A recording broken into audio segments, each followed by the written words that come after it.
What's up, Nole Nation? It's the guys from Plant the Spear. I'm Jesse. That's Michael. And we got some big news to talk about. Off-season grades are rolling in. And I don't know about you, Michael, but I was always kind of nervous to bring home my report card. So I don't know how the staff's feeling about this, but we're going to have some fun with it today. There's been so much activity in the portal. It just feels really confusing. And so we're just going to kind of go position group by position group and kind of give our thoughts of how the offseason has played out. And of course, we got the big news of the Twins returning and all that to get to today. We got multiple commits to talk about. So this episode is going to be jam-packed full of stuff. Can't wait to get into it. But before we jump into that, man, how are you, my friend? And things are going good here other than it's 20 degrees outside. So just dreaming of warmer weather. But other than that, man, we actually – there hasn't the good days for Florida State fans have been few and far between this offseason, but it feels like yesterday was a pretty good day. So we got some positive stuff to talk about as this episode unfolds. But man, how are you, my friend? And glad to have you on for another episode. Oh, well, thanks for having me, Jesse. Yeah, listen, I don't know about you, but whenever I was bringing home my report card, if I had a bad grade, I tried to always either scratch it out or get black ink to make that F look like an A real bit. I wonder if Mike Norvell's trying to do that right now. Yeah. With the fans. He's like, hey, I know this looks bad, but just kind of squint your eyes. I bet you can see an A or a B instead of a D or C. Yeah, let's grade on a curve. See, I was always that kid that was like, I was smart, but he didn't apply himself. So that was kind of always me. And you know what? It kind of feels the same way with some of our staff members, too. That's right. But nonetheless, we're going to get into that. But, Michael, the first thing that I want to start off with here is talking about showing signs of life on this roster and getting some people back. Well, thankfully, the NIL collective, the Battles In, has shown some signs of life because there for a while, there was some consternation as, are they even operating? What are they doing? We hadn't heard anything. You couldn't get responses from them. Right. And thankfully, they did send out an email to all the Battles In members, like yesterday, I think, or the day before that, just kind of giving an update of where they're at. We saw them active with the Twins and that retainment. So it's nice to see them show some signs of life, right? It's nice to at least show that they're out there because they talked a lot about cancellations. Right. And I would not be surprised if a lot of those cancellations, I know the fan base is frustrated and all that, but just a lack of transparency, a lack of showing signs of life probably led people to like, do I trust giving them my money? Right. Now, they did say that there are still over 3,000 members, although they have had a lot of cancellations. But they talked about how the game is changing, right? They said in 2024, they had 66 players under contract. But now, this year, it's looking to be around 12 players. Now, that may or may not include the Desir twins, but they basically said going forward, you're probably looking at about 10 to 15 is what they're going to do. And, the thing is, man, I think that tells you like either A, they just had a lot of funds being pulled, and that's just what they can afford. Right. But to me, what that sends more of a message is, it's just the nature of the game, man. The cost of doing business has skyrocketed. And so when you hear about, the Twins getting something like $800,000 a piece and stuff like that, I think you're just having to pull that money into the 10 or 15 best players that you want. And I don't think that's a bad approach, right? We talked about this when we were texting about it, is I don't think that's necessarily a bad approach, right? I mean, first off, let's be honest. In the modern game, the days of holding and stacking elite depth like the Georgias, the Ohio States used to be able to do, those days are probably gone because it's just going to cost you $40 million to have, like an Oregon, when they had 2 5-star quarterbacks in the wings. Like, that's going to cost you a lot of money. And unless you got that money, you can't do it. So it makes sense for Florida State to be like, okay, let's concentrate that money into people who really affect the outcome of the game. With the Battles In member. And so it's just kind of the way it's going to be going forward. You're going to have to kind of slim that number down. Now, I'll kick it back to you on this, but I do also think the suck tax is real, right? And we're paying it. And so hopefully, my thought anyway, is that when Florida State actually gets better and you have people who want to actually be here playing football, which again, man, I know people get so focused on Florida State and the problems that we have and all that. This is everywhere. I think I saw the other day, Ohio State even has lost 29 players to the portal. Like, this is everybody. Everybody's paying through the nose for players. But I think once the suck tax goes away, you can then probably expand that to maybe 20 players or so because you're not overpaying and donations will also come back, right? This is one of the things we talked about after the last 2 seasons. And you retaining Mike Norvell is like, good luck getting donations. And so it's just kind of where it's at with the nature of the game and where Florida State as a program is at. But the end all be all to me is I'm just glad they showed signs of life, right? So we know they're still out there actively working, and kudos to them for helping get the Twins back. And we'll talk about the retention of them a little bit later. Man, it's nice to see them actually at least show some life. Yeah, like, and I know for Florida State fans, it feels like this is only happening to us. It's only happening to Florida State. But as Jesse said, like, it's happening everywhere. Every single school is losing players for reasons that you would think are ridiculous. Like what? We just paid this kid, and now he's back in the portal again. This kid just came from high school. He didn't play one down, and now he's in the portal demanding more money. Like, it's happening everywhere.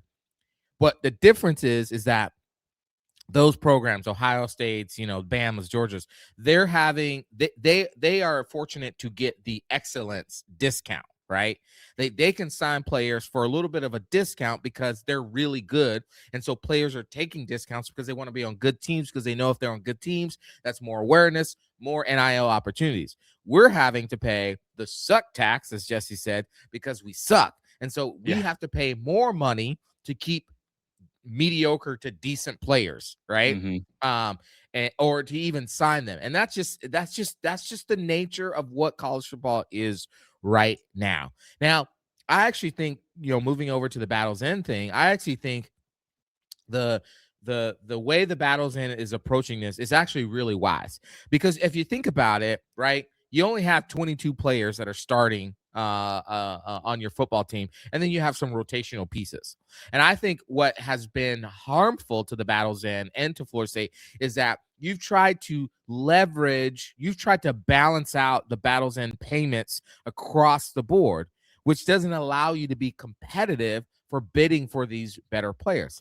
So now that the Battle's End is saying, hey, we're only going to focus on the top 10 to 15 players on the roster, well, now it makes you even more competitive. Everybody on the roster is going to get rev share, right? Yeah. But then the best top 10, 15 players are going to have an addition to that rev share, which is the NIL with the Battle's End.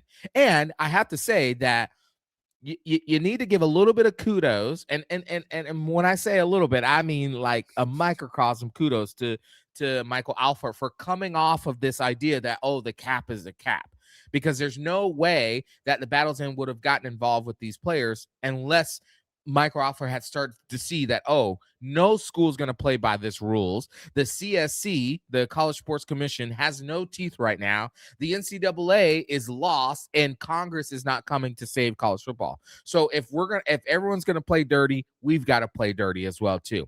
And so kudos to that just small little step we believe is happening that has allowed the Battle's End to really come back alive and focus on these top 10, 15 players.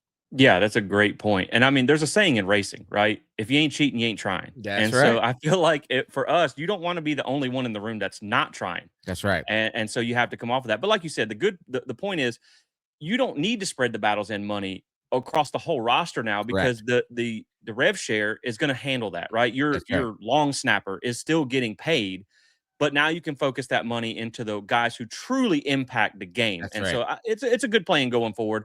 We'll see how it works out. Again, it's only getting more expensive, so you're going to have to spend some money above that cap for sure.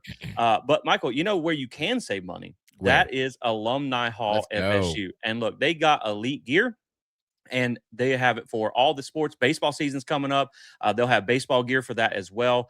And so, man, they got over 100 styles of hats to choose from. So if you're looking for a new favorite hat, make sure you hit them up. They got a bunch of great stuff. And to save money, you can use code SPEAR to save 10%. You can use that online, or you can use that in store. Just tell them the guys from Plant the Spear sent you, and they'll get you hooked up. So again, that's Alumni Hall FSU at 1415 Timber Lane Road in Tallahassee, or just make it easy and shop online at alumnihall.com. Navigate over to the FSU page, and don't forget code SPEAR to save 10%. So we appreciate you guys supporting them and we appreciate them for supporting us, right? They're our NIL, right? Yeah. right Yep. now. And so Yep. they're our collective. So we really, really appreciate them. And so, Michael, we're going to get into some of the grading stuff now, right? We're going to talk about some of the portal. Obviously, we got news of Kevin Wynn returning, the Twins returning.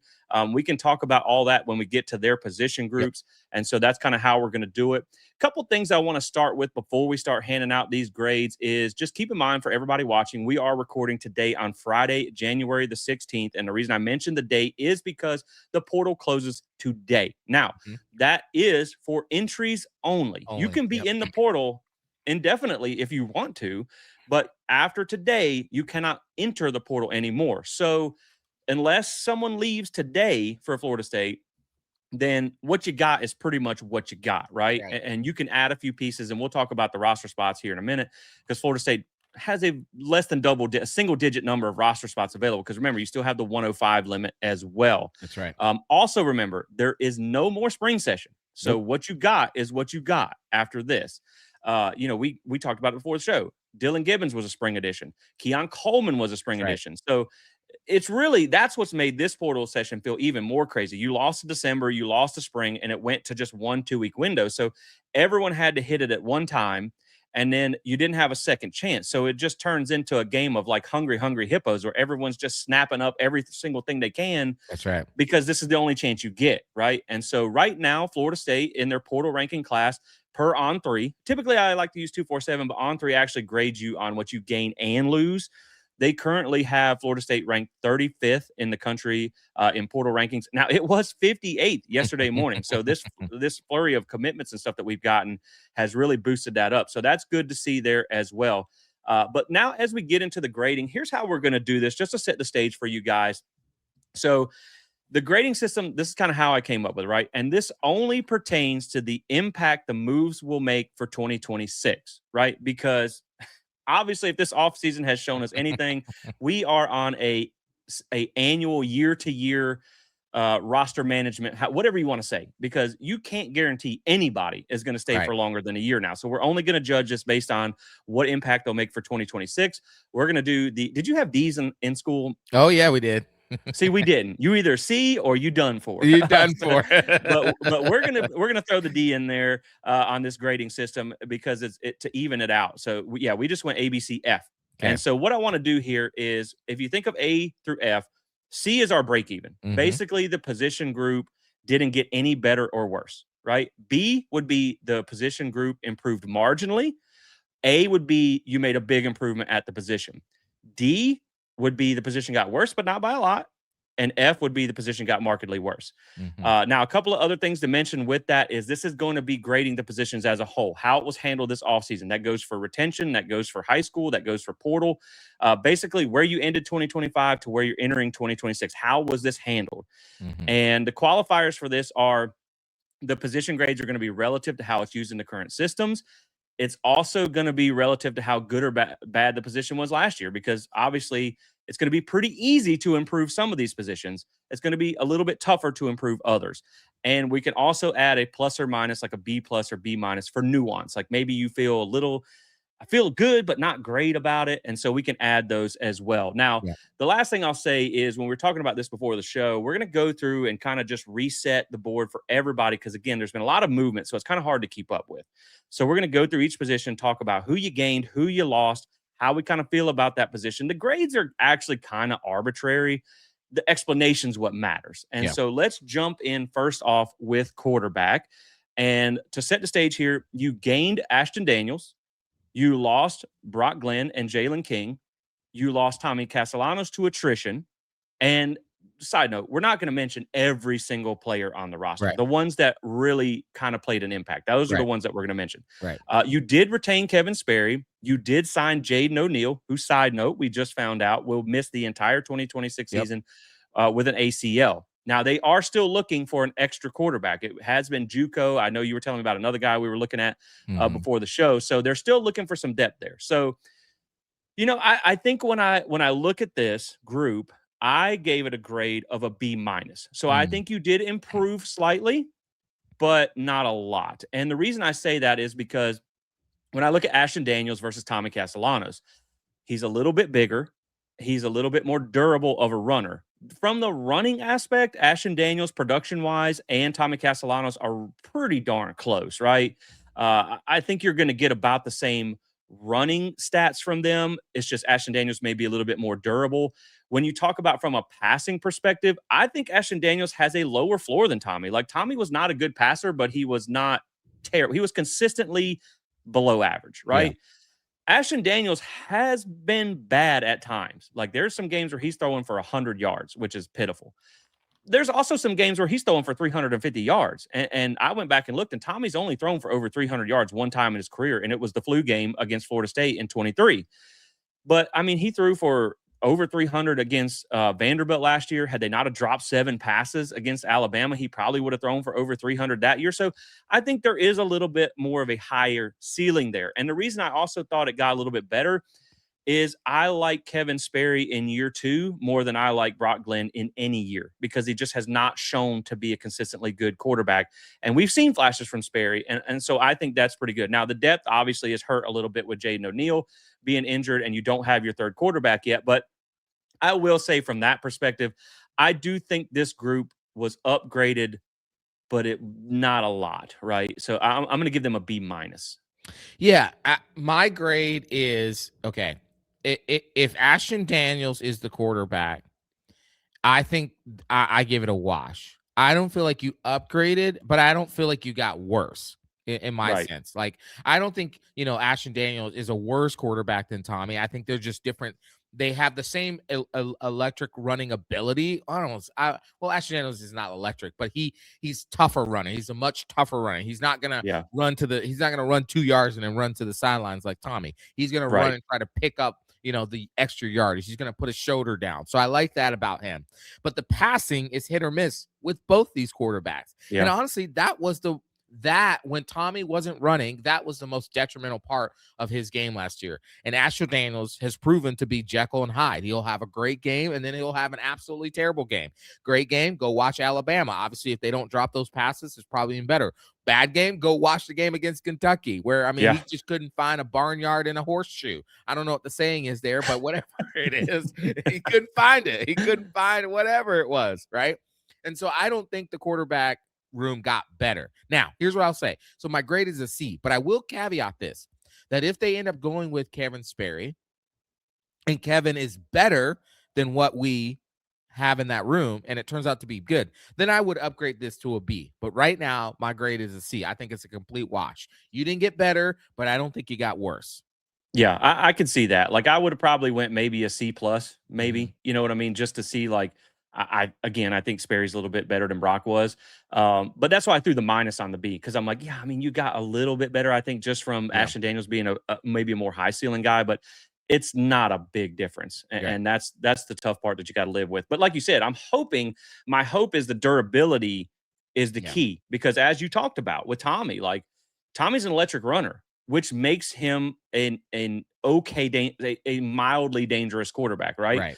But once he got injured and he lost that running ability, you were just stuck with a bad passing quarterback. Exactly. And so I'm hoping Ashton Daniels can stay healthy and be a little bit more durable there, so you don't lose that ability midseason and you're just stuck with a bad passer.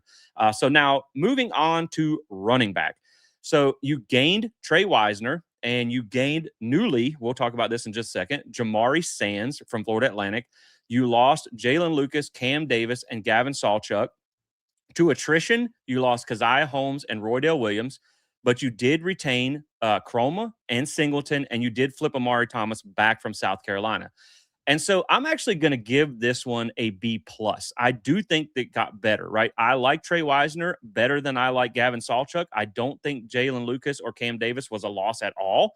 The fact that you retained Chroma and Singleton and you didn't lose, like, I was worried you were going to lose Singleton when you started bringing in all these backs, right? Yeah. And so I think it did get better. Now, the Florida Atlantic kid, the Jamari Sands, we're going to talk about the new commits as we go through the position groups.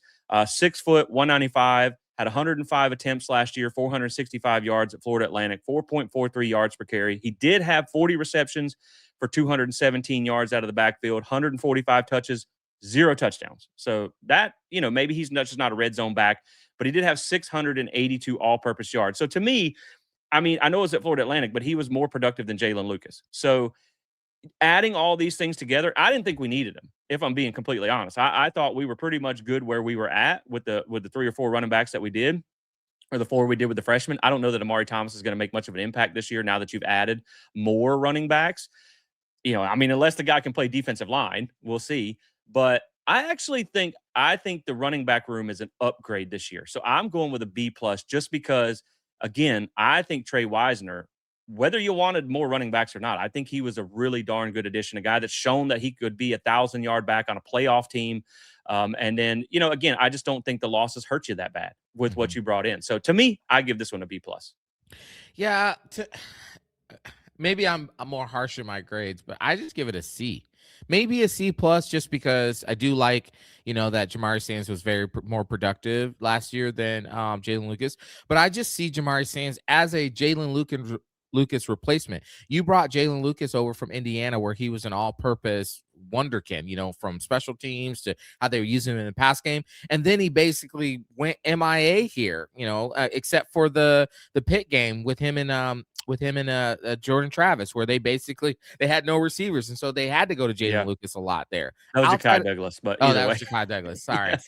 But he don't even get that credit. Yeah, he don't even get that credit. Okay, so then my point even stands even more. Like, they didn't even use him in that capacity, and that's almost two different offensive styles. You had Mike Norvell calling the plays in, then you had Gus Malzahn, and he basically just went. Yeah. So my thing is, yes, you do need the depth. I understand getting the depth, but when the team needed different depth at other positions, I wasn't entirely sure you needed to go waste a depth piece on another running back. So that's one thing. 2, you brought back Chroma, you brought back Singleton, and then you added Trey Wisner, you added Jamari Sands. I'm missing one. Who else am I missing? The freshman Amari Thomas. So to me, until I see the freshman on the field, until I see how Jamari Sands gets used, until I see how Trey Wisner gets used, and this ridiculous running back rotation from a guy who usually in his career has historically only used 1 to 2 running backs, I'm just not sure you're better in that room, or it's just the same as last year. I'll be curious to see. And a couple things I should say real quick. First off, we haven't seen any of these guys play together. Correct. So these grades, again, that's why they're arbitrary, because we don't know, right? Correct. And then also the other thing I will say is, just because they maybe got better or worse doesn't mean the record's going to be better at the end of the year, right? So I need to catch up with that. Also, do you think Jalen Lucas right now is probably like, bro, why did I leave Indiana? That was a bad move. Man. Because he left when they were bad, and they got immediately better. But no, to me, I think it's a slight upgrade because you didn't lose Chroma and Singleton, so they will be a year more experienced. And then I think Trey Wisner is an upgrade over Gavin Sawchuk. So to me, the position did get marginally better, but not majorly better. Now, going to wide receiver, this one is complicated because you didn't gain anybody from the portal. You did not add anybody. And of course, you lost LaWayne McCoy, Elijah Moore, Camden Fryer, and Willie Suarez. The thing is, for me, I don't penalize you for losing guys that were kind of dead weight, right? And Elijah Moore, Camden Fryer, and Willie Suarez had really not contributed at all. And so I don't really penalize you for kind of cutting dead weight. The thing is, when you lose the guy like McCoy, I know you don't need a lot of receivers in this offense, but you're still losing a guy who was productive from you, and you didn't really do anything to replace him at that same level. You also lost Squirrel White and Gavin Blackwell, 2 guys that, right? Didn't really do anything. Squirrel White gave you 1 catch. Gavin Blackwell didn't do anything. And so you did, however, the crux of the grade for the wide receiver room to me is more about what you didn't lose, right? You were able to bring Deuce Robinson back, who's a proven 1,000-yard receiver who very well could have went to the NFL draft. Like, if it wasn't for NIL, he's gone, right? Because you probably gave him a pretty big check to come back. You also held on to Danzy, and you also got Javon Boggs back out of the portal. You signed 6 high school wide receivers. Now, I like the Jason Lopez kid. I like Devin Carter. I think Ephraim White has some potential, but he played quarterback in high school. So I don't know how much I'm going to factor those guys in. Maybe they could contribute in some other games. But to me, I'm actually going to give this an A- because, and it's hard to say that like the group's getting better when it's a lot of the same pieces. Right. But the fact that you did not lose Deuce Robinson is so massive. Deuce Robinson is 90% of your offense. Yep. If you would have lost him, you'd have been in big trouble. Yeah. Right. And so to me, getting Boggs back, getting Deuce back, which is why we're not just grading based on what you did in the portal. We're grading on how the position group was handled in the offseason. Right. I give this an A minus, right? And I throw the minus on there simply because you lost McCoy and you didn't really replace him with anybody, right? So you don't need that many receivers in Gus Malzahn's offense, and you don't need to overpay for 2 and 3. But getting those guys back was huge. So I like the way the room was handled this offseason to bring back the ones that you felt the best about and to add in some potential impact high school receivers there. So to me, I give this one an A minus. I think they did a good job of handling this offseason. Okay, before I give my grade, just a quick question. When Squirrel White goes back to whatever school for Alumni Day, does he go to Florida State or does he go to Tennessee? He probably should go to Tennessee. I'm just thinking, he was like, in hibernation in Tallahassee. He sure was. Like, don't you show your face here? Like, here is Squirrel White, 1 catch. Yeah, it's like gosh, I forget his name, but the Kansas transfer that gave us 4th and 14. Andrew Parchment. Parchment. He will be infamous in Florida State history for 1 catch, just catch. Like Squirrel White. You are infamous for 1 catch. That's it. Yeah, I agree with you. I have the same grade. I have an A minus, and the reason why I have an A minus is because you, for all intents and purposes, we assumed that Deuce was gone, that he was an NFL draft pick, that he was going to be a top, 4 round, somewhere in the 1 through 4. He was gone. So the fact that you were able to convince him and have the NIL and package and all like that to get him back, that automatically became a huge addition to the room when you assumed that he was gone. Then you got Danzy to not go into the portal. Not that it was speculated he was going in the portal, but you kept him from the portal. You were able to re-sign him again. Like, that is huge. So your 2 best wide receivers from last year are back in the fold there again. And then, of course, you're bringing in some, like you said, some high potential freshmen in there to see what that. And then I will say this.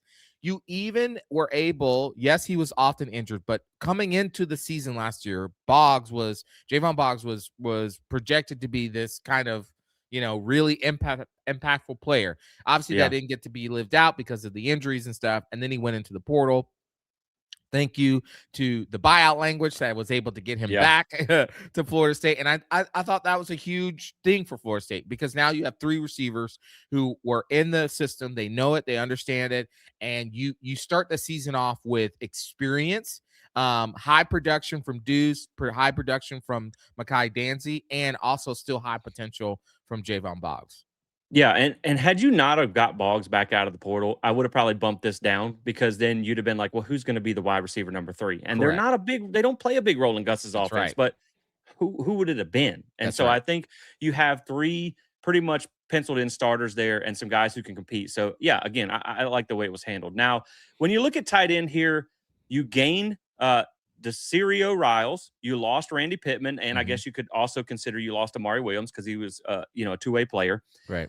You did lose Biscuit to attrition. Really did nothing for you. You were able to retain Landon Thomas, who did enter the portal, and you brought him back, so that was big too. You still have Chase Lofton. You signed Xavier Tiller and Corbin Fordham from high school. To me, man, I give this a C plus, right? Basically a break even with, maybe I feel a little bit better about Riles than Pittman. It could a lot have to do with how they're used in that offense, but Riles was more productive than Randy Pittman, right? Yeah. Randy Pittman may have been more of a hard-nosed blocker type of guy, but I think the only thing that this room really lacks is a good blocking tight end. That's the one thing that it lacks. But I think from what you didn't have that last year either. So from what you had last year, and of course Chase Lofton got hurt, so hopefully he's going to be back and available this year. From what you had last year to what you had this year, I think it's pretty much a wash. I give it the plus because I think Riles may be a little bit more dynamic than Pittman, but Pittman outproduced him when he was at UCF. So it just depends on, the tight ends are really weird in this offense. They don't use them a whole lot. So to me, this is kind of a wash with a plus because Riles could be a little bit more dynamic, and you avoided losing Landon Thomas. Like you'd have got a pretty bad grade if he'd end up walking on you. So yeah, I go with a C plus on this. It's pretty much a wash with a little bit of upside potential. Yeah, I think I've heard comparisons to the Rouse kid as more of a he could be used as a Jaheim Bell type look. Hmm. The issue is that in the Mike Norvell offense, yes, you see that a lot, but you didn't necessarily see that as much in the Gus Malzahn version of this offense. Yeah, they tried to use Randy Pittman out wide. Obviously they threw deep to him several times throughout the seasons, but I'm still curious to see how they plan to leverage the tight end.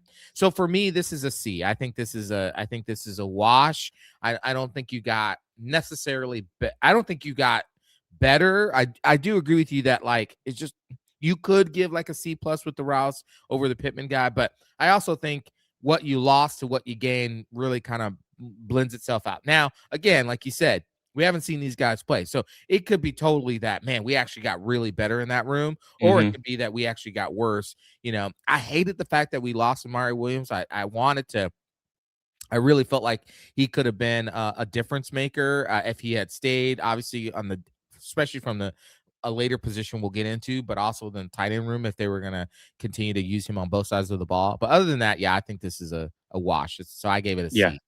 Yeah, and that's the thing, man. These grades are really kind of hard to give out, Yeah. right? Because we don't know what they're going to look like yet, and you can like this next one's going to be a perfect example. The grade's going to sound a little harsh, Yeah. right? I think Herb Hand did an amazing job of going Mm. out and rebuilding this offensive line because it's not his fault that well maybe mildly because he chose who to take last year, but I mean you walk in and you lose 5 starters and your 6 man Jacob Rizzi due to attrition. None of that's his fault, Right. right?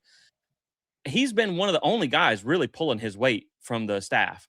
But the grade's going to be a little bit harsh because you look at what last year was versus this year. And so you just kind of have to go with that. So to set the stage again, keep in mind, due to attrition, you lost all 5 starters plus Jacob Rizzi. You also lost Mario Nash, Mhm. the ITAT kid, Mhm. Jalen Matthews, Lucas Simmons, and Ty Mhm. Hilton. Mhm. You did gain Xavier Chaplin. I'm going to try it, Michael. Chimdia Nowayu. I Let's hope that's right. go. Nate Pabst, Paul Bowling, and Braden Joyner. You retained Andre Otto, and Sandman Thompson. Plus, you retained some other guys, but those were the only two who really played any snaps last year. And keep in mind, Herb Hand is a guy that does not rotate very heavily at Right. all. And so you did sign 5 high school offensive linemen, and I'm going to say there's none of them that are really big needle movers, but I also trust Herb Hand's eval. So I'm going to trust that he found the pieces that he liked. Here's the thing, man. I give this grade a C plus, and so I think it's going to be a little Wow. bit. Maybe I almost even want to go C minus. I think and the grade sounds harsh, and that's no indictment on Herb Hand because I know he's going to get the best out of these guys, right? But when you look at this group, it feels like a high floor but a lower ceiling group than last year. And the reason I say that is because people forget Luke Petitbon was one of the highest graded centers in the entire ACC coming in last year. Micah Pettis was one of the better tackles in the SEC. He was top 10 in PFF grade. Gunnar Hansen was a power 4 starter at Vanderbilt. He had already developed Adrian Medley at UCF. And then you also got Richie Leonard back, who was a multi-year power 4 starter.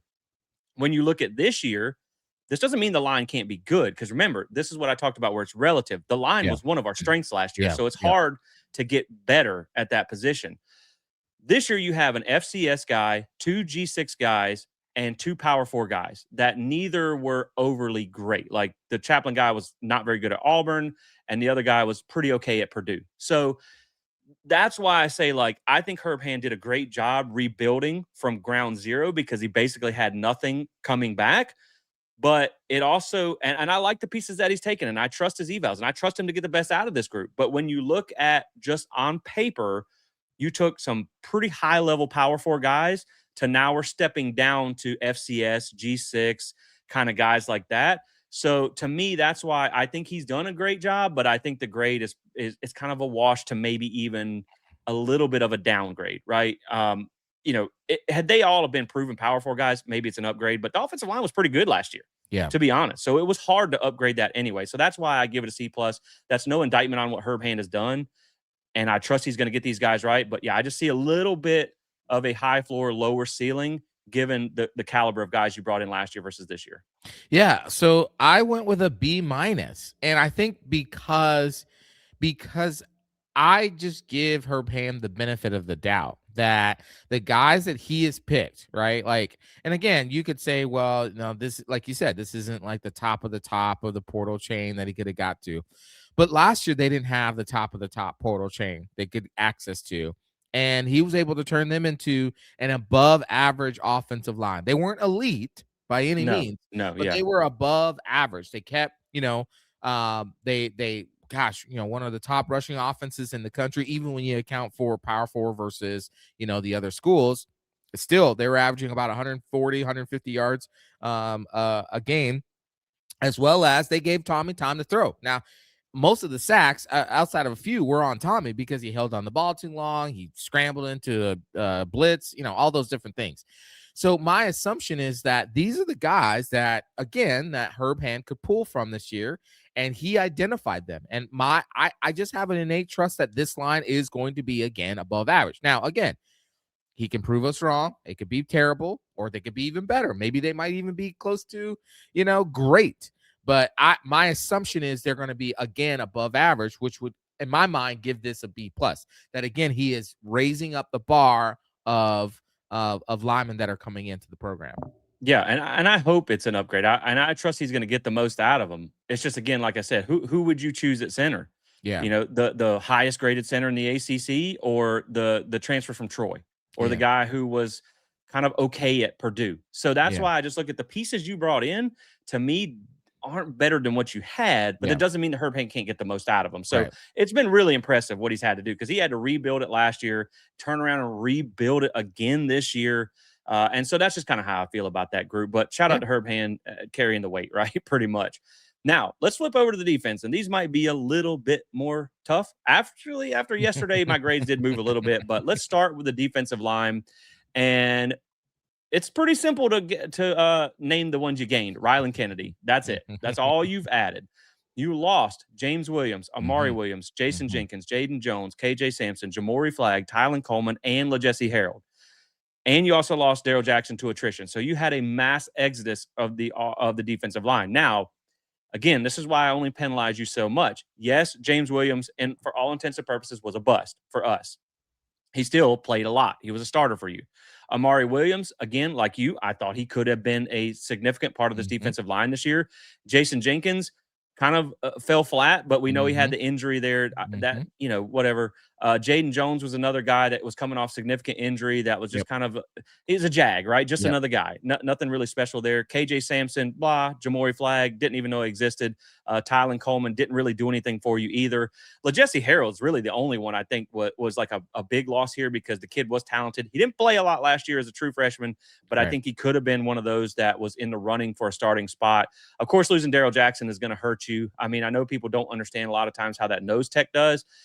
Maybe he doesn't show up big on the stat sheet, but he eats a lot of double teams. And so, I mean, he's just a mountain of a man. So it's going to be someone that you have to replace there. Now, this grade was almost an F until yesterday, or the last couple of days, right? Because at one point you had basically thought you were losing Kevin Wynn and the twins. And so to me, that would have been a straight up F right out of the gate. But you did manage to retain the twins. You did manage to get Kevin Wynn back. You did manage, or you are bringing back Deontay McCray, who, to be honest, was one of my favorite defensive linemen from last year.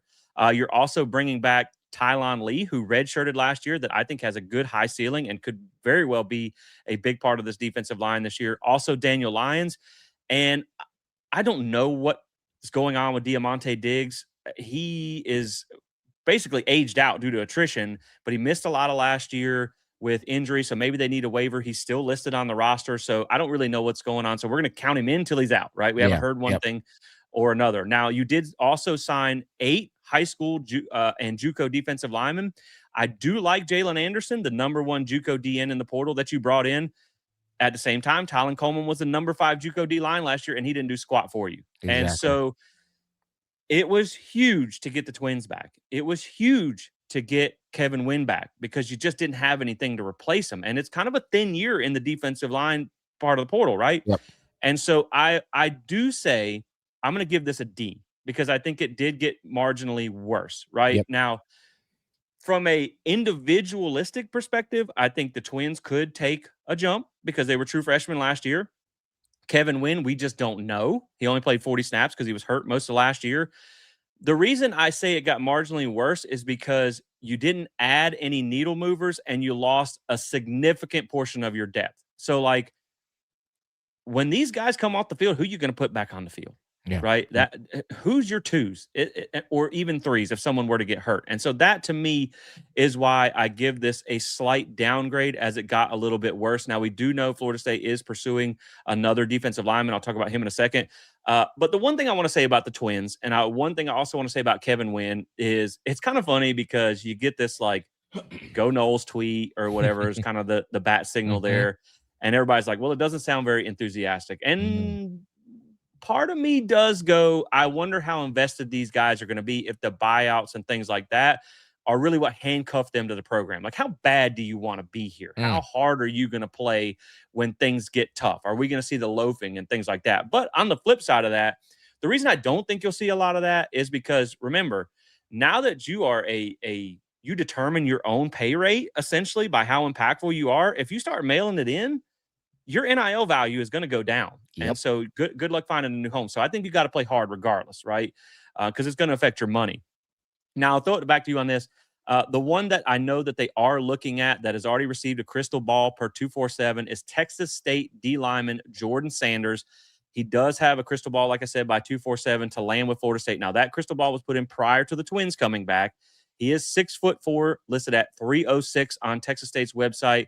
He played at Cal Poly for 3 seasons, primarily played on the interior last year at the 3 Tech, and he was a rotational piece at Texas State. So is he Florida State quality?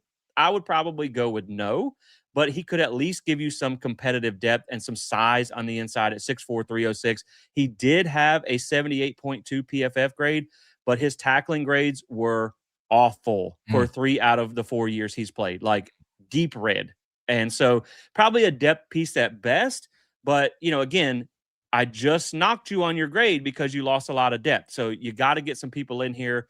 The Ole Miss edge, Prince Will, I don't know how to, Shabalaba Ding Dong, I don't know how to say his last name. From Ole Miss, he did enter the portal. And he did start his career at Nebraska. So maybe you would think we have an in there. But from what I've heard, Florida State's not in his final schools that he's choosing from. So it sounds like outside of the Texas State guy, maybe they kick the tires on another guy. But this is kind of what we got, man. And so, just to throw it back to you, I think the players that you got, you kept the best of the players that you had, right? You kept the ones that I liked. You really took a hit to the depth. And that's something that I worry about. So I say it got slightly worse than last year from a depth perspective. Yeah, my grade, I'll just go. I gave it a D+. The plus is really because you were able to keep the Twins. You were able to get Wynn back. Obviously, shout out to the buyout language again. That's really what kept you in play for the Twins. That's really what kept Kevin Wynn from going anywhere else and doing that, because that's what kept you in there. But outside of that, this is literally the worst portal season for defensive lineman I've ever seen in the portal history. Like, I mean, we just, I don't mean to call out coaches here, but I'm going to. I mean, Pot Roast, what are you doing, man? Like, you whiffed, and you whiffed, and you whiffed, and you whiffed, and then you're arguing with people on your you're dropping into people's DMs. Like, this is ridiculous. And I know they're bringing in other players for depth pieces. I'm not sure about the Amalama Ding Dong guy there. I'm not sure where he ranks at, but I'm sure he'll be somewhere if that's even a possibility for them. But I just think this is a D+. This was terrible. This was not very good. Grateful that you kept the Twins. Grateful that you got Wynn back, but you really didn't show much for this. And when you're on those third down situations and they're constantly out there because you're having to bring in other guys to give them breaks, and they're getting rolled over because they were just depth pieces. They're supposed to be practice squad guys, and you're using them in games now. And I'm not saying that those kids can't be good. I'm not saying that. I'm just saying that right now it just seems like we whiffed on the defensive line. And Tony White, you need to hold Pot Roast accountable. For 2 cycles, he has not done his job. And I'm just putting it out there. Yes, we got the Twins. Yes, we got Wynn. But I mean, just look what walked out of the door versus what came back in the door. Yeah, and we do know that Odell had a big part in getting Kevin Wynn here, and Correct. so, if Kevin Wynn turns out to be great and the Twins take that sophomore jump, which, they say sophomore slump, not sophomore Yep. jump, That's right. then it could be a better and maybe some of these high school guys show out. I mean, you typically would say no, but then look at what happened with the Desir twins. So maybe one of them, they break out. But to me, it's you're getting knocked here again because of your depth that you lost and Right. because you added one backup rotational piece from Texas A&M, and that is One. it. And you added One. nobody for the interior. And so, yeah, to me, I give that a downgrade slightly there. Hopefully you can sign at least one or two guys and Hopefully. maybe bump that up from a depth. Now let's go to linebacker. And I'll tell you what, Ernie came through at the last minute because he was about to get an F here just for a second. So, but saved the day, man. So you gained Chris Jones Mm-hmm. from Southern Miss. We'll talk about him in just a second. Makai Gabor, I'm guessing, Mm-hmm. and Chris Thomas. Mm-hmm. And so let's first just talk about the two commits that we got that we have not talked about on the show yet. Chris Jones, this is what really saved the day. I really like this kid. Comes in from Southern Miss, had 135 tackles last year, 9.5 tackles for loss, 3.5 sacks, and a forced fumble. Led the Sun Belt in tackles. He was number 7 in the nation in tackles last year. And Michael, he might have to have 150 if we don't have a defensive line. But he did have, I'll give you the flip side of the coin here. He also had 23 missed tackles, but when you're making 135 tackles, that's not too terrible, I guess. And he also had a 46.8 coverage grade. And so you do worry a little bit because what happened last year? Our linebackers could not cover. And so I do worry about that a little bit. Allowed a 75.8 completion percentage, but this was a huge addition. It was priority target. He had already committed to Ole Miss. They were kind of holding him hostage there. I thought the shenanigans had left with Lane, but as soon as they got him out of that paperwork, he was straight to Florida State. And so this is a big pickup for Florida State. Yeah. The other one that you got that we talked about before is Makai Gabor.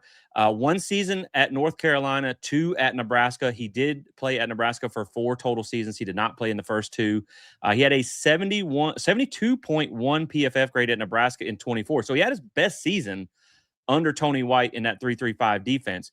He had a 67.1 at PFF. He was not a starter at UNC, more of a rotational piece there. Yeah. And he actually did have a 64.7 coverage grade the past 2 seasons. So this may be more of your coverage backer that you brought in. So you added 2 big names. As we talked about before, Chris Thomas, no offense to the kid. He's a JUCO kid with a torn ACL. Remember, we're grading on impact in 2026. I just don't see that being much of an impact there. As far as what you lost Juice Cryer, Jaden Parrish, and Gavin Holman. You also lost Stephon Thompson and Elijah Herring to attrition. Again, I just don't penalize you a whole lot for what you lost because none of them were really all that good. I mean, Juice had some potential, but it just wasn't. He wasn't athletic enough. And then you retained Omar Graham Jr., Blake Nicholson, Caleb LaValle, which we didn't see last year because he was injured, right? And also AJ Cottrell. You signed 3 high school linebackers, including Isaiah Williams. I want to mention that because that's one of the best linebacker commits you've signed in quite some time. So I'm actually going to give this a B+. I think you did improve this position right now. Again, this was going to be a lot harsher before yesterday. But I think I still don't, Omar Graham to me is just kind of man, he's not bad, but he's not good by it. You know what I mean? And so that's kind of a tough one there. I wonder, I feel like Caleb LaValle is going to be more of an athletic linebacker from what we saw at UNC. We just didn't really get to see a chance. And so to me, the reason I go B+ is because I think Chris Jones is better than Elijah Herring or Stephon Thompson. And I also think that the Gabor kid is familiar with the system. He's played in a 3-3-5. And I think he's as good as probably Stephon Thompson or, Elijah Herring or even Juice Cryer. And so I will say between that and the freshman, Isaiah Williams, because I want to put him in there too, because that kid could make a big impact. I do think the linebacker group will take a small step forward this year. Yeah, for me, I gave this a wash with a plus. So this is a C+ to me. I think Isaiah Williams, obviously, he's the best linebacker recruit you've signed in since Talvin Smith, maybe. I mean, some back then. I mean, gosh, you're looking way back there. Outside of that, I feel like, again, until we see these players play, I'm not really entirely sure. We're basing a lot of this off of last year's stats and what they've done. I feel like it's almost a wash in that sense. You're basically replacing mediocre linebacker for what seems like mediocre linebacker play again. Now, obviously, they could come here, as you say. Everyone has the ability to get better or worse. so they could get better. But right, for me, I give the plus for Isaiah Williams because he's the best recruit you've signed in a while. But really, it's kind of a wash for me. Yeah. No, I agree. I mean, we'll see how it turns out. I mean, a guy that had 135 tackles is pretty darn decent, but Yeah. again, the other guy couldn't crack the starting lineup at UNC. So you just don't really know where you're going to Exactly. end up. It's just linebacker. Again, linebacker was so bad last year. It's not hard to upgrade. And so Yeah. I think that's what we talk about. Like, I think Herb Hand did a great job, but he gets Right. a C plus because it's harder to elevate that position group. Yeah, that's right. He gets a B plus because, well, it was butt cheeks last year. Uh, and so then we'll go to defensive backs here. Now, Yeah. you did gain Carson Hobbs. Yep. You've already heard me talk about him. You know my feelings on that. CJ Richard from the FCS level. Mekhi Jones, who we'll talk about in just a second because we didn't talk about him on this particular show yet. Safety transfer from Duke. And Nehemiah Chandler, who's a cornerback. So Mekhi Jones comes in. He's a rising sophomore, spent 1 year at Duke, appeared in all 14 games as a true freshman. He did see an increasing workload throughout the season, and his PFF grades steadily improved as well, finished with 65.8. So, I think he's a young developmental guy who can probably step in and be a starter this year if you need him. You did lose Earl Little Jr., Edwin Joseph, Kai Bates, and Shamar Arnaud. You also lost Jerry Wilson and Shaheem Brown to attrition. You retained big time retention here was Jabril Rawls. You also bring back Quindarius Jones, KJ Kirkland, and you got Ashlyn Barker out of the portal to come back out of the portal. And you also have a core of young DBs there, Charles Lester, those guys that have really just never done anything. So it is what it is. You signed 3 high school DBs, including Chauncey Keenan, which is probably the only one I would expect to even be in a position to contribute for 2026. So to me, man, overall, I kind of give this a C. Right. That's about it. Maybe even almost a C minus. And the reason I say that is because Jerry Wilson was much better at Houston than he was at Florida State. And so I think that was kind of a little bit of a letdown. I think Nehemiah Chandler can, okay, if you go starter for starter, I think Jabril Rawls is a full-time starter is probably better than where Edwin Joseph is, right? Yeah. So, Jerry Wilson. So maybe that's a little bit of an upgrade there. Edwin Joseph, maybe the kid from Duke is probably about as good as he was. Earl Little, when you look at the Mekhi Jones, if that's a direct replacement there, like Earl Little was probably from a talent perspective better than this kid, but again, he forgets he's got arms when he tackles. Exactly. So, you know what I mean? So Ohio State, you about to find out. They're getting all excited. It's like, okay. So man, it just kind of feels like a little bit of a wash. Like it's probably going to be about as good as it was last year and maybe some potential downside there. And a lot of that had to do, again, with Shaheem has been a letdown the last couple of years. Jerry Wilson wasn't quite what we hoped for from being this all-star cornerback there at Houston. And so the big news was getting Rawls back, right? Yep. And not losing KJ Kirkland, who I really like. Ashlyn Barker, that's kind of hit or miss. He's a good player for you. He's just not overly special to me. And so the ones you brought in, again, I already told you, I don't see the point of taking this Carson Hobbs kid. His film was just not good. We don't know how the FCS kid's going to transfer. And the Mekhi Jones, maybe he is a dude. He come from Duke on the ACC championship team, played in 14 games as a true freshman.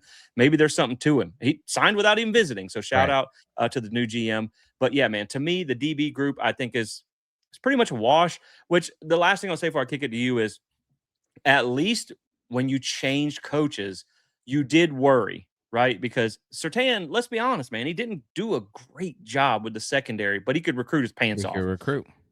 Blue Adams, the thing was, how can he recruit? And so at least you were able to retain some guys and bring some guys in. You held on to Chauncey Keenan.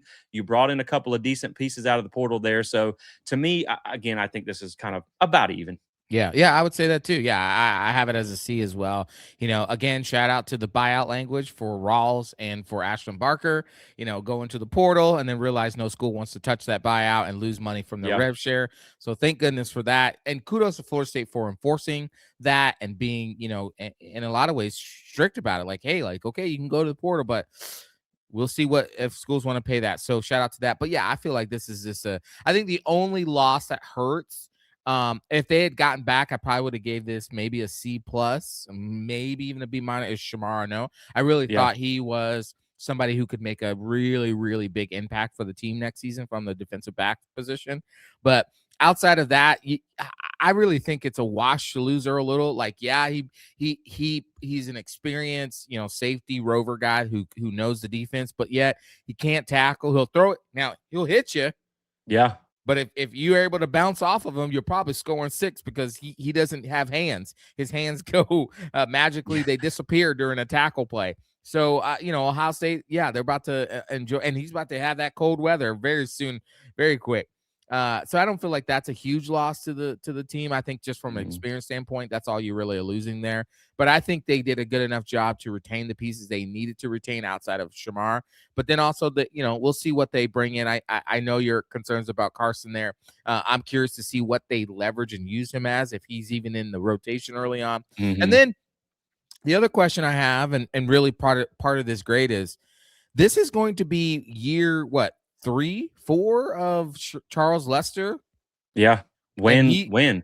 If not now, when? Yeah, if not now, when? When is this kid actually going? When are they going to stop portaling and recruiting over this kid? He was supposed to be this thing, and it's just it just befuddles me what has happened to this kid. He's stuck with everybody when everybody else was jumping ship and bailing out. And so I think this is a part of the grade that I'm giving. It's a wash for me. It's a C. It didn't get better. It didn't get worse. Yeah, and I would say, I think for Shamar, I thought the same thing. I thought he might be a starter this year. Maybe the Nehemiah Chandler kid, or one of the 2 cornerbacks you took, kind of canceled that out, right? And really, you're right with Lester, man. It's turning into a Demore Tate situation. Yeah. Like, all the talent in the world, and you're just nothing. And so and even when you've seen him, it ain't been great. And so it's like, when is it going to pop? Finally. So yeah, I mean, there's some potential there. There's some pieces I like there under a new coach, but it just feels like a wash. And real quick, the last thing here is special teams. We're only bringing this up because everybody, right? So you lost Jake Weinberg, you lost the punter Mac Chimento, and you lost Bruno Reyes, who was the guy who was going to step into these roles, right? Potentially, because he was a kicker. He was a dual guy. He could kick and punt. You did gain Daniel Hughes, the punter, and I have to give 2 different grades because kicker and punter are completely two different things. The punter, I'm going to give a B here, right? And the reason I say that is because I went back and I looked at basically the stats of inside the 20s, the nets and things, the longs and things like that. Daniel Hughes is slightly better than Mac was. So I give you an upgrade there. Kicker, we can't even name, though, because we don't have one yet. But you know what, man? I'm almost going to bump this to an A because you got rid of JP. That's the biggest one. So maybe that's what it is. And we'll see who returns punts. It sounds like the new special teams coach you got is pretty darn decent. So we'll see how that goes. But overall, man, I think the punter was a slight upgrade. The kicker, we just don't know yet. Yeah. And so we'll see, man. I just hope the special teams is better coordinated. But, I think when we step back and we look at everything, again, I know I may have been a little bit more on the rosy side. You may have been a little bit more on the realistic side. I do think when you look at some of the positions on the offense, I do think you did make some upgrades, but I don't think any of the positions you really got drastically better, right? I feel semi-confident about the offense next year being okay, right? Because, and I think that comes with the caveat of you just have to understand that Gus Malzahn has that high floor, low ceiling offense. And even then the floor is questionable because we couldn't score on the road. That's right. And so I think you have the pieces you need to get what you need to get out of Gus Malzahn's offense, right? I worry about the offensive line a little bit. I don't worry about Herb Hand. I don't worry about his evals. Again, you're starting over. So we have nothing coming back. We have no consistency there.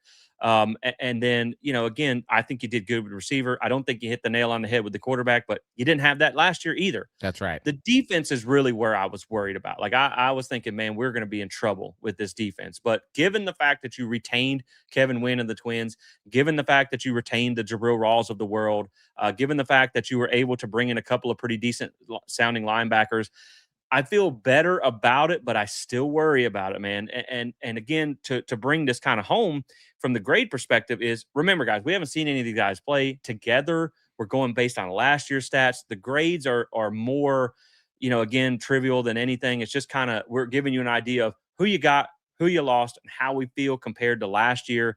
And so they got a few more pieces to go, but that doesn't mean the record's going to get any better. You have a tougher schedule next year.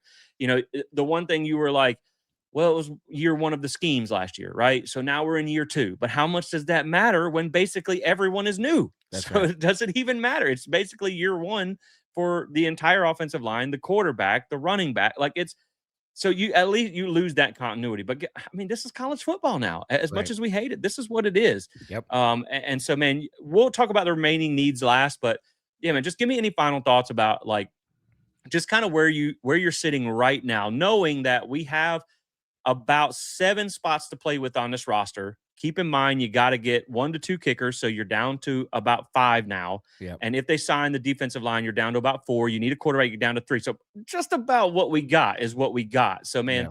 give me just some overall thoughts now that you've kind of seen most of the moves play out.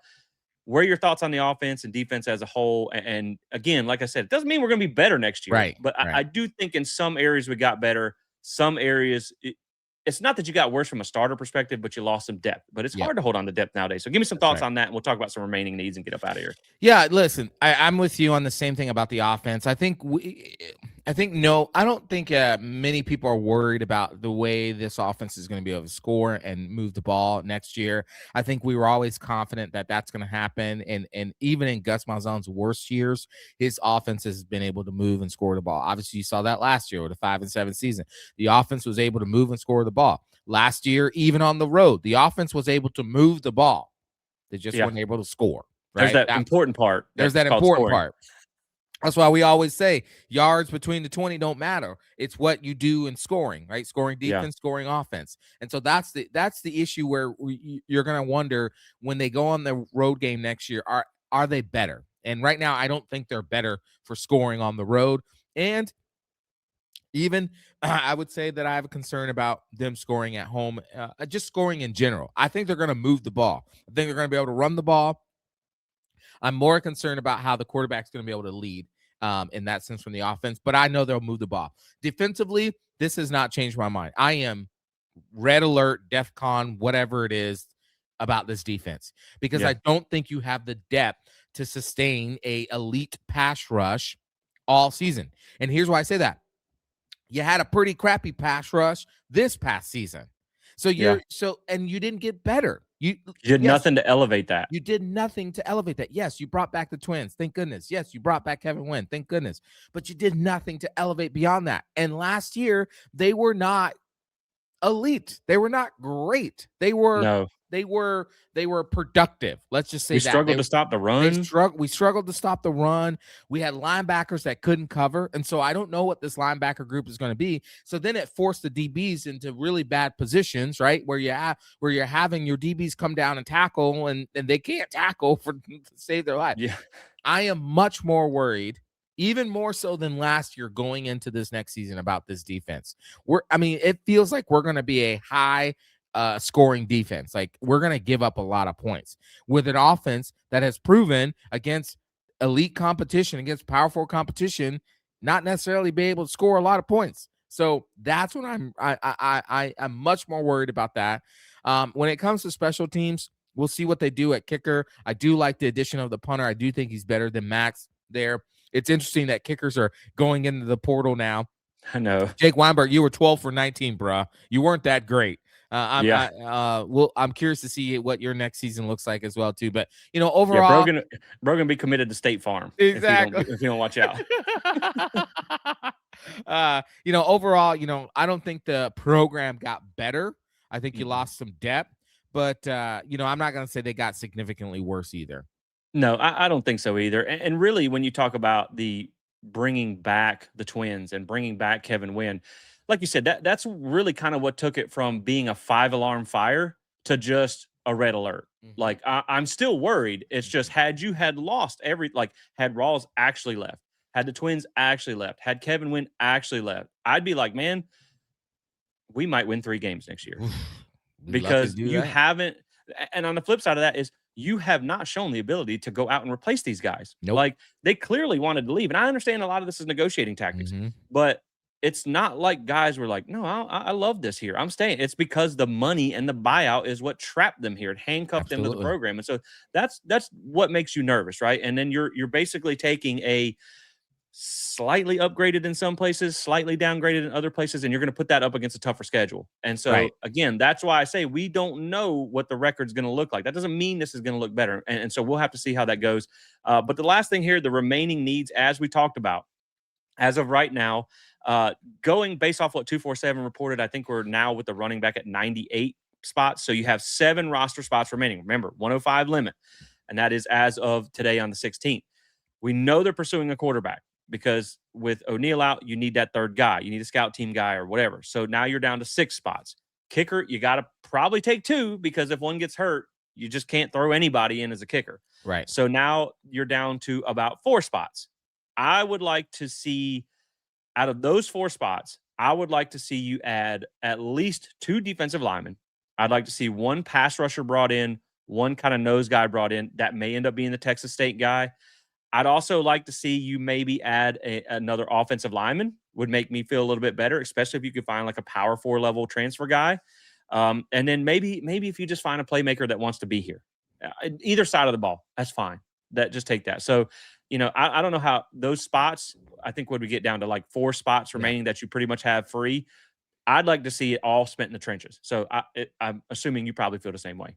Yep, absolutely. Yeah, I honestly, you don't look anywhere else but the defensive line. And maybe I would go 3 defensive line and maybe 1 more additional offensive lineman. Yep. And those 3 defensive line can't be some project from JUCO or some project from the lower FCS level. They need to be super productive JUCO players or super productive FCS player, or honestly, I would prefer a super productive, lower power 4 school players. You need to bring them in.